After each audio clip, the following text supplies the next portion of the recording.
नमस्कार. रेसिपी सफर चॅनेलवर मी गीता तुम्हा सगळ्यांचं पुन्हा एकदा खूप खूप स्वागत करते. अर्धा किलोचे शाबू बटाटा पापड बघणार आहोत आपण या भागामध्ये. खूप जणींना असा प्रश्न असतो की शाबू जास्त घ्यायचे की बटाटे. तर आपण दोन्हीचं समप्रमाण ठेवून अतिशय खुसखुशीत आणि सुंदर पापड बघणार आहोत की जे उपासाला चालतात आणि ताटाला असेच दिले रोजसाठी तरी चालतात. अतिशय खुसखुशीत आणि खमंग होतात. आणि सगळ्यात महत्त्वाचं म्हणजे हे शिजवून घेतल्यानंतर फक्त 5च मिनिटात अर्धा किलोचे पापड घालून आपण मोकळीही होतो. 2-3 दिवस कडकडीत उन्हात वाळवून डबा भरून ठेवा. वर्षभर तुम्ही हे पापड एन्जॉय करू शकता. किती पांढरे शुभ्र आणि मस्त खुसखुशीत झालेत बघा. बटाटा समप्रमाणात मिक्स करूनसुद्धा अतिशय छान खुसखुशीत पापड आपण बघूया कसे बनवायचे.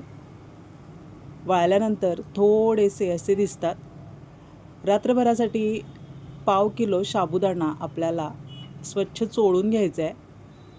खिचडीसाठी आपण जसा शाबू भिजवतो त्याचप्रमाणे आपल्याला साबुदाणे भिजवून घ्यायचे आहेत. 1-2 वेळा चोळून घ्यायचे. त्यातलं पाणी काढून टाकायचं आणि दुसरं पाणी घालायचं. खूप जास्त पाणी घालू नका. शाबू फुलायला लागतील तेवढंच पाणी घालायचं आहे आणि रात्रभरासाठी आपल्याला हे शाबू झाकून ठेवायचे. सकाळी ते फुलून येतात. आपल्याला हवं तेवढं पाणी शोषून घेतल्यानंतर साबुदाणे बघा फुलून येतात.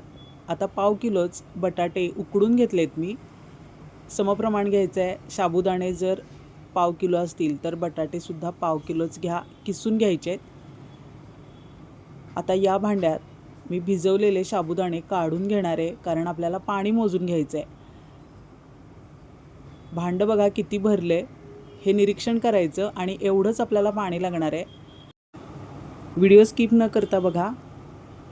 पाणी व्यवस्थित जपून टाकायचं आहे. पाण्याचं प्रमाण जर जास्त झालं तर प्लॅस्टिक पेपरवर पापडी टाकताना त्या पसरतात, गोल राहत नाहीत. त्यामुळं पाणी आपल्याला मोजूनच टाकायचं आहे. 1.5 भांडं पाणी टाकले मी. आता साबुदाणे मिक्सरला लावून घ्यायचे आहेत. हे सुद्धा गरमच पाणी टाकत राहायचं आहे कारण गार पाण्याचा जर वापर केला तर पापड्या तुटतात. म्हणून उकळतं नाही पण थोडंसं गरम पाणी यातलंच साबुदाण्यात टाकलं तरी तुम्ही चालेल. आता बघा सगळं वाटून झालेलं आहे. पाणीसुद्धा उकळलं आहे. याच भांड्यानं 1.5 भांडं पाणी घेतले आपण आणि बाजूला थोडंसं पाणी गरम करायलासुद्धा ठेवलं आहे. लागलं तर आपण त्यातलंच घालायचं आहे पण गार पाण्याचा अजिबात वापर करायचा नाही. वाटून झालेलं सगळं मिश्रण या पाण्यात टाकून घ्यायचं आहे. असं केल्यामुळं पापड्या अगदी ट्रान्सपरंट आणि खुसखुशीत होतात. अशा पद्धतीनं नक्की बनवून बघा. आता जेव्हा आपण साबुदाणे मिक्सरला लावले त्याचवेळी उकडलेला बटाटा जो आपण किसून घेतला आहे तोही लावला तरी चालेल पण थोडे चंक्स दिसायला पाहिजेत म्हणून मी बटाटा लावलेला नाही. फक्त साबुदाणे आपण उकळायला घेतलेत आणि त्यातच हा किसलेला बटाटासुद्धा मिक्स करून घ्यायचा आहे. खूप जास्त मसाले लागत नाहीत. तुम्हाला जर आवडत असेल तर तुम्ही चिली फ्लेक्स किंवा हिरवी मिरची टाकू शकता. उपासालाही चालणाऱ्या पापड्या आहेत ह्या. 2 चमचे मीठ टाकायचं आहे. यापेक्षा जास्त मीठ नको, खूप खारट होतील. फक्त 2 चमचे मीठ मिक्स करायचं आहे. तुम्हाला आवडत असतील तर जिरे मिक्स करा. आता हे सगळं मिश्रण आपल्याला एकजीव होईपर्यंत ढवळत राहायचं आहे. पाण्याचं प्रमाण अगदी व्यवस्थित आहे. यामुळं पापडी पसरत नाही. अगदी व्यवस्थित गोल होते. लगेचच मिश्रण घट्ट व्हायला सुरुवात होते. दुसऱ्या गॅसवर मी पाणी गरम करायला ठेवले. जर गरज वाटली तर गरमच पाणी यामध्ये मिक्स करायचं आहे. गार पाणी अजिबात मिक्स करू नका. ही टीप लक्षात ठेवा. गार पाणी जर मिक्स केलं तर पापड्या तुटतात. आता खूपच मिश्रण घट्ट होत आले. शिजल्यानंतर सगळं पाणी शोषून घेतले आणि खूप घट्ट होते मिश्रण. थोडंसं पाणी लागणार आहे. गरमच पाणी आहे हे. जेवढं लागेल त्या प्रमाणात आपल्याला मिक्स करून घ्यायचं आहे.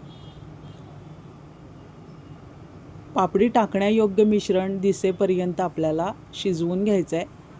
थोड्याच वेळाने हे ट्रान्सपरंट व्हायला सुरुवात होते. साबुदाणे विरघळून जातात आणि बटाटेसुद्धा विरघळून जातात. मिश्रण अगदी छान एकजीव व्हायला सुरुवात होते. गॅस मिडियम ठेवायचा आहे. खूप मोठ्या गॅसवर हे मिश्रण अजिबात शिजवू नका.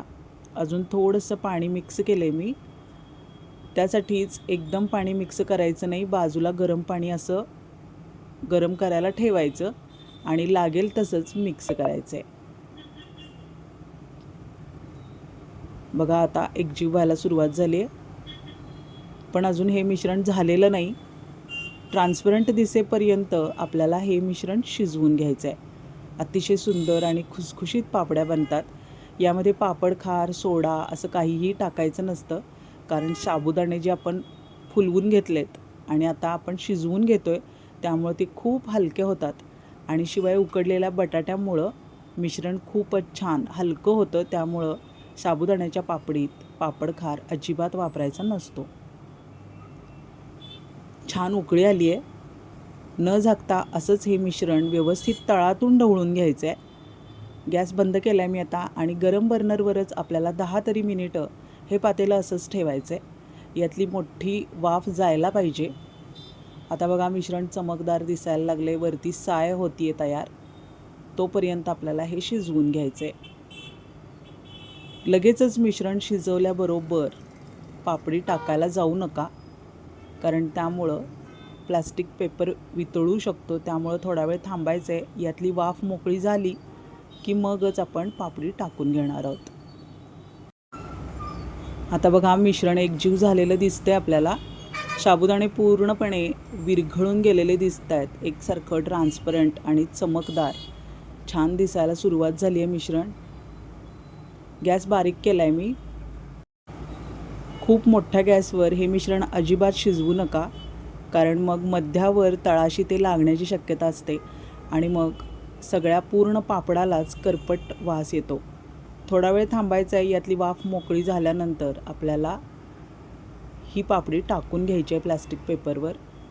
तेल वगैरे लावायची काही गरज नाही. यामध्ये तेलाचा अजिबात वापर करू नका. प्लास्टिक पेपरला जरी तुम्ही तेलाचं बोट फिरवलं तरीसुद्धा या पापड्यांना लगेचच वास यायला सुरुवात होते. टिकत नाहीत मग वर्षभरासाठी. त्यामुळं अजिबात तेलाचा वापर करू नका. लगेचच त्या निघतात. उलट्या पुलट्या आपण लगेचच करू शकतो. त्यामुळं तेल लावायची अजिबात गरज नाही.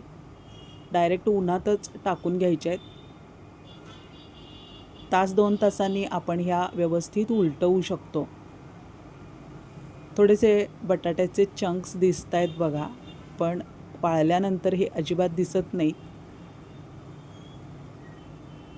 5च मिनिटात हे सगळे पापड माझे टाकून झालेले आहेत.